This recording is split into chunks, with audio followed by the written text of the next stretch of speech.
Welcome बच्चों. Today we are going to solve our new exercise 4D. ठीक है, exercise 4D हम लोग सॉल्व करेंगे. देखिए इसमें फर्स्ट क्वेश्चन क्या है, आपको फाइंड द एडिटिव इनवर्स करना है. यानी कि जितने भी नंबर्स आपको गिवन है, जितने भी रैशनल नंबर्स आपको यहाँ पे मिलेंगे, उसका एडिटिव इनवर्स निकालना है. तो एडिटिव इनवर्स कैसा नंबर होता है, सबसे पहले थोड़ा सा ये समझ लेते हैं कि देखिए एडिटिव इनवर्स वैसा नंबर होता है, कोई भी अगर आपके पास गिवन रैशनल नंबर है, जैसे कि मान लो एक रैशनल नंबर है 5, आपका पहला क्वेश्चन 5 ही है, तो उस रैशनल नंबर में एडिटिव इनवर्स एक ऐसा नंबर होता है जो गिवन नंबर में जैसे कि 5 में आप क्या वो एक ऐसा नंबर ऐड कर दो कि उसका रिजल्ट 0 हो जाए. तो वो जो नंबर होता है जिसको गिवन नंबर में ऐड करने पे उसका सम, उसका रिजल्ट 0 आता है, उसी को एडिटिव इनवर्स कहते हैं. ठीक है, तो इसको फाइंड आउट करने का क्या मेथड है कि जो भी नंबर है उसमें आप -1 से मल्टीप्लाई कर दो. पॉजिटिव है, नेगेटिव है, कोई भी नंबर है उसे आप -1 से मल्टीप्लाई करोगे तो आपको एडिटिव इनवर्स मिल जाएगा. जैसे इसमें 5 है तो 5 का एडिटिव इनवर्स क्या होगा, -1 मल्टीप्लाई कर दो -5. फिर सेकेंड पार्ट में -9 है, -9 में क्या मल्टीप्लाई कर दूं, -1 तो 9 हो जाएगा इसका एडिटिव इनवर्स. उसमें थर्ड पार्ट में देखिए जो नंबर गिवन है वो है 3/14. तो 3/14 में क्या मल्टीप्लाई कर दूं कि उसका एडिटिव इनवर्स मिल जाए, तो -1 मल्टीप्लाई कर दो तो -3/14 आ गया इसका आंसर. इसी तरीके से आगे बढ़ते हैं.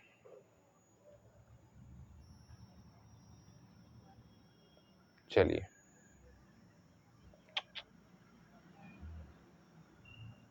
अरे रे एक मिनट, चलिए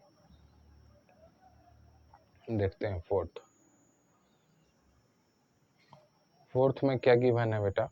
फोर्थ में एक नंबर गिवन है -11/15. तो इसमें -1 से मल्टीप्लाई किए तो एडिटिव इनवर्स क्या मिला, 11/15. इसी तरीके से फिफ्थ क्वेश्चन में क्या है, 15/-4.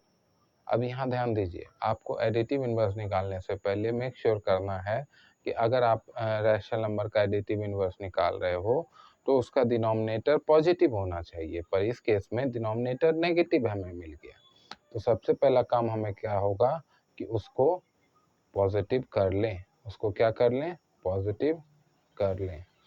तो -1 से मल्टीप्लाई कर दिया तो हमारे पास क्या मिला, -15/4. क्लियर बात है. अब इसका एडिटिव इनवर्स चाहिए, तो एडिटिव इनवर्स इसका क्या हो जाएगा, एडिटिव इनवर्स क्या हो जाएगा, -1 इसमें मल्टीप्लाई करोगे तो क्या हो जाएगा 15/4. तो 15/4 इज द आंसर. इसी तरीके से आगे बढ़ते हैं बेटा सिक्स्थ क्वेश्चन की तरफ. देखो सिक्स्थ क्वेश्चन, देखो सिक्स्थ क्वेश्चन में -18/-13, ये एक रैशनल नंबर गिवन है. अब यहाँ पे इसका डिनोमिनेटर जो है वो नेगेटिव है, तो सबसे पहले पॉजिटिव करना होगा, तो ये हो जाएगा 18/13. ठीक है, मैंने उतना -1 से मल्टीप्लाई करके स्टेप नहीं लिखा, डायरेक्ट लिख दिया. ठीक है, अब इसका एडिटिव इनवर्स AI करके शॉर्ट में लिखना है. तो इसका एडिटिव इनवर्स क्या हो जाएगा, -18/13. -1 मल्टीप्लाई किए तो हमें उसका एडिटिव इनवर्स मिल गया. अब सेवेंथ क्वेश्चन में 0 दिया है. अब ध्यान दीजिएगा, बहुत बच्चे इसको क्या करते हैं, सर ने बोला था -1 से मल्टीप्लाई करने तो -0 हो जाएगा. अरे बेवकूफ, -0 करके कुछ चीज ही नहीं होता है दुनिया में, है ना.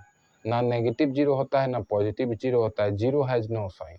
तो 0 का एडिटिव इनवर्स 0 ही रहेगा, क्योंकि हमारा जो कॉन्सेप्ट है एडिटिव इनवर्स निकालने का वो क्या है, गिवन नंबर में वो ऐसा क्वांटिटी तुम्हें जोड़ना है कि उसका सम 0 आ जाए.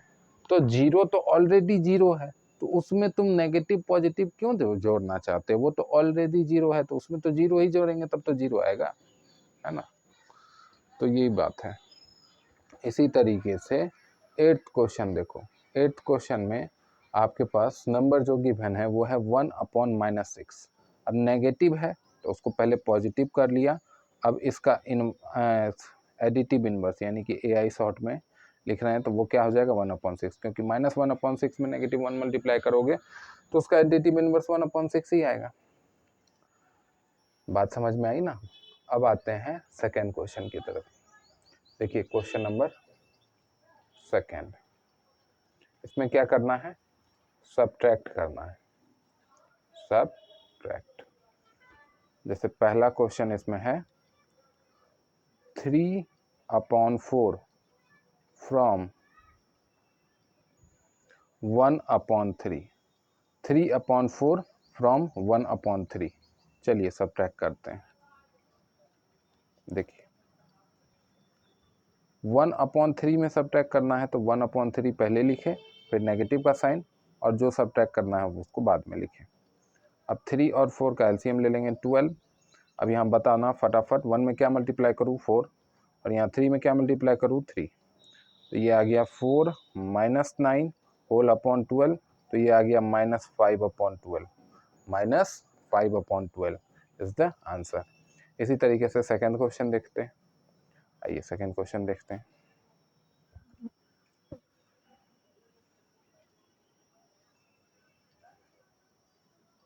चलिए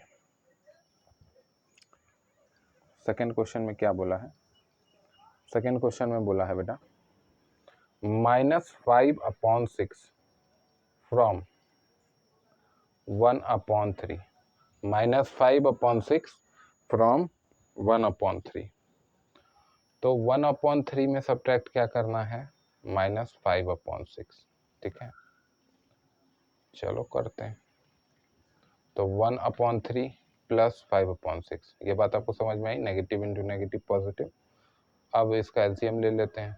6 और 3 का एलसीएम क्या होगा बताओ, 6 और 3 का एलसीएम 6 ही होगा, है ना। यहाँ पे 6 लिखा हम लोग ने, 6 एज अ कॉमन डिनोमिनेटर। अब 1 में क्या मल्टीप्लाई करूँ 2, और 5 में 5 एज इट इज रहेगा, उसमें 1 मल्टीप्लाई होगा, ठीक है। तो यहाँ पे क्या निकल के आया देखो, 2 + 5/6, तो फाइनली क्या आ गया 7/6 इज द फाइनल आंसर। आगे बढ़ते हैं बेटा, चलिए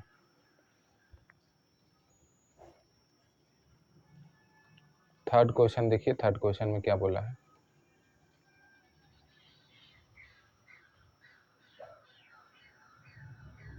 चलिए देखिए। थर्ड क्वेश्चन में बोला है -8/9 फ्रॉम -3/5। आंसर देखते हैं।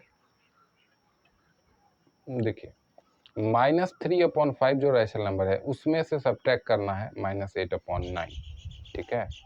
तो देखो -3/5 नेगेटिव और नेगेटिव हो गया पॉजिटिव 8/9। अब आगे देखो 5 और 9 का एलसीएम कितना आ जाएगा 45। 5 और 9 का एलसीएम कितना आ जाएगा 45। तो -3 में क्या मल्टीप्लाई कर दूं 9 मल्टीप्लाई कर दो, प्लस 8 में क्या मल्टीप्लाई कर दूं 5 मल्टीप्लाई कर दो। क्लियर बात है ना बेटा। तो इसको फर्दर सॉल्व कर लेते हैं। देखिए यहाँ पे -3 और 9 मल्टीप्लाई किए तो -27 आया, 5 और 8 मल्टीप्लाई किए तो 40 आया, होल अपॉन में 45 आया।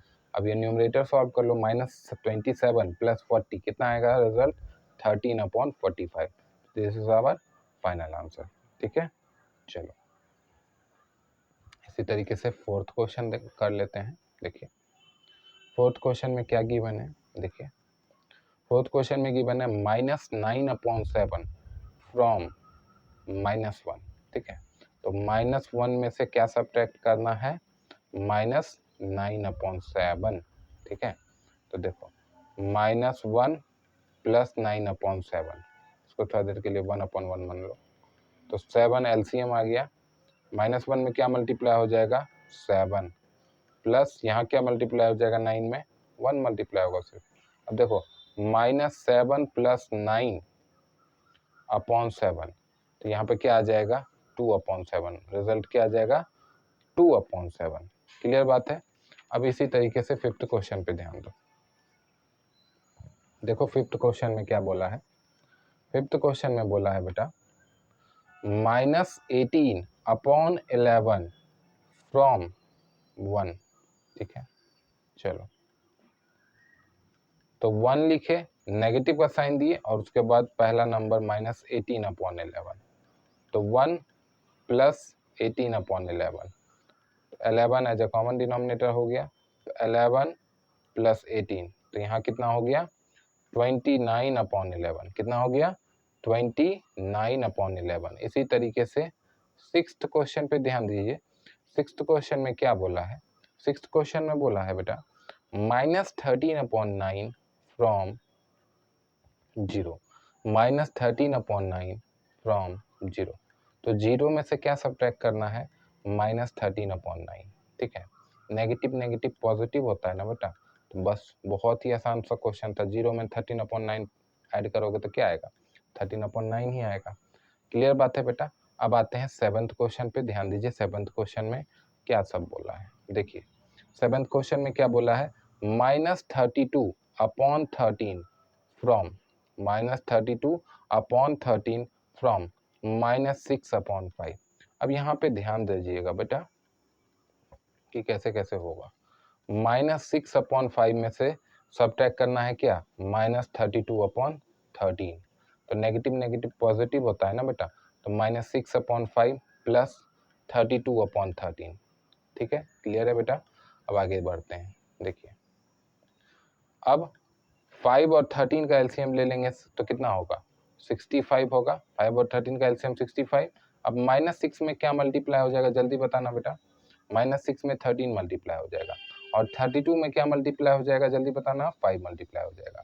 -6 और 13 कितना हो जाएगा बेटा -78 प्लस 32 इंटू 5 कितना हो जाएगा 160 होल अपॉन 65। अब देखो -78 प्लस 160 कितना हो जाएगा 82/65। This is the final answer. ठीक है बेटा। अब आते हैं एट्थ क्वेश्चन की तरफ। देखिए ध्यान दीजिए एट्थ क्वेश्चन पे।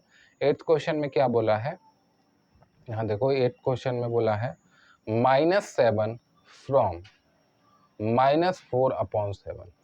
तो -4/7 में सब्ट्रैक्ट करना है -7। क्लियर बात है ना। तो यहाँ देखो -4/7 नेगेटिव और नेगेटिव पॉजिटिव प्लस 7। अब देखो -4 प्लस 7 मल्टीप्लाई 7 अंदर ब्रैकेट और अपॉन 7। तो यहाँ क्या हो गया -4 प्लस 49/7। तो फाइनली क्या आ जाएगा -45/। अरे ये कुछ गड़बड़ लग रहा है, यहाँ पे नहीं लिखते हैं, यहाँ पे जगह का थोड़ा सा स्कार्सिटी है, यहाँ पे लिख लेते हैं। चलिए तो इसका फाइनल आंसर क्या आ जाएगा, देखो इसका फाइनल आंसर आ जाएगा -45/7। सॉरी माइनस नहीं लगेगा प्लस लगेगा क्योंकि बड़ा नंबर के साथ पॉजिटिव है, 49 के साथ पॉजिटिव है इसलिए। ठीक है चलिए इसी तरीके से नाइन्थ क्वेश्चन भी कर लेते हैं। देखिए इसको थोड़ा सा इरेज कर लेते हैं। चलिए आगे बढ़ते हैं। देखिएगा नाइन्थ क्वेश्चन में क्या बोला है, सॉरी नाइन्थ ये रोमन बोला है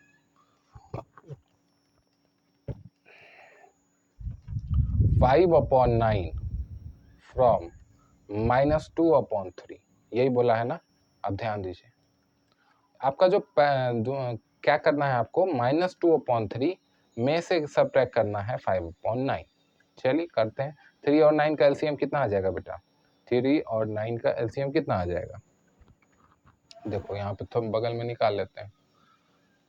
3 1 जा 3, 3 3 जा 9, फिर 3 1 ये 1 का तो 1 ही रह गया, 3 1 जा 3। तो एलसीएम इसका कितना आ गया 9 आ गया। तो यहाँ पे 9 एज अ कॉमन डिनोमिनेटर हो गया। ठीक है।